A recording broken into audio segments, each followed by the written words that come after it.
Hotel's a really interesting map. It's a classic Gears 3 launch map, and Hotel is almost two different maps. There's an interior section and an exterior section, and the inside of the hotel has these rich cover systems where players can SWAT turn, they can slip, they can slide, and they're all connected, right? And looking over top of them is the sniper perch.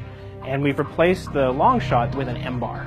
And we really think that that's a very different sniping experience. We think it'll change up the interior fight as well as being able to be used outside in the street fight. That street fight sort of wraps all the way around the inside of the hotel, being critically important as people are going to still be fighting over the boom, and that power weapon is going to have big influence on the map.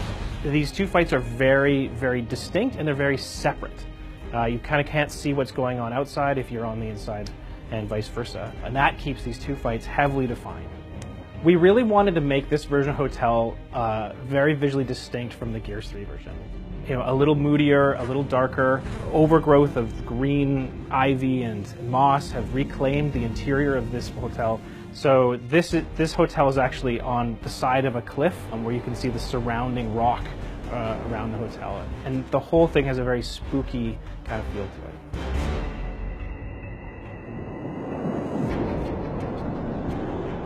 The Slab is a very different kind of 5-player map. It almost looks like a 2-lane map where you can see a left path and a right path coming out of spawn.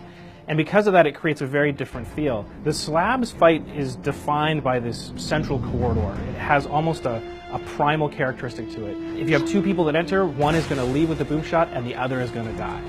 Now, when you come out of spawn on the Slab, you're going to see a left entrance and a right entrance into the prison. On the other side of that, there's a courtyard that connects the both, and that actually is one of the key places to fight. If you can push through the middle of the map into your opponent's courtyard, you're going to be able to play on their territory and try to hold them there while they're coming in from their spawn. The Slab is a prison that really goes to the roots of the Gears of War universe. It's the prison where Marcus Phoenix was held, and we really wanted to retain a classic Gears look, but take it to the next level. So everything's grittier, bigger, bolder. Both sides are defined by these really big visual showcases, as well as on the outside, there's an incoming wind flare that if you needed any motivation to break into a prison, then it's going to be that. In the April update, we're going to be making significant changes to core and competitive weapon tuning. It's been about 6 months since launch, and we've been watching Gears fans play Gears of War 4, and we wanted to take that opportunity to learn from it, hear the feedback from online, from all the people playing. We recently made changes to things like the Nasher mechanically, and we also had to incorporate those into a new tuning update for everybody. So that includes both core and competitive. And for the core gamer, what we know is really important is the balance of all those basic weapons. We want to be balancing, the Lancer player, they want to make sure that their Lancer is, feels really Lancery, and the Nasher really Nashery.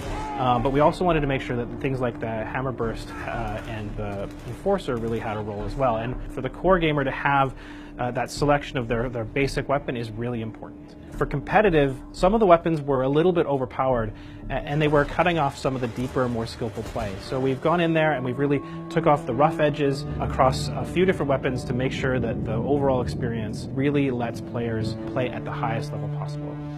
For more information and a detailed breakdown on the new weapon tuning, go to gearsofwar.com. Thanks for watching. Let us know what you think on the official Gears of War forums and @Gears of War on Twitter. Click on a fly-through to see more of these latest 2 maps.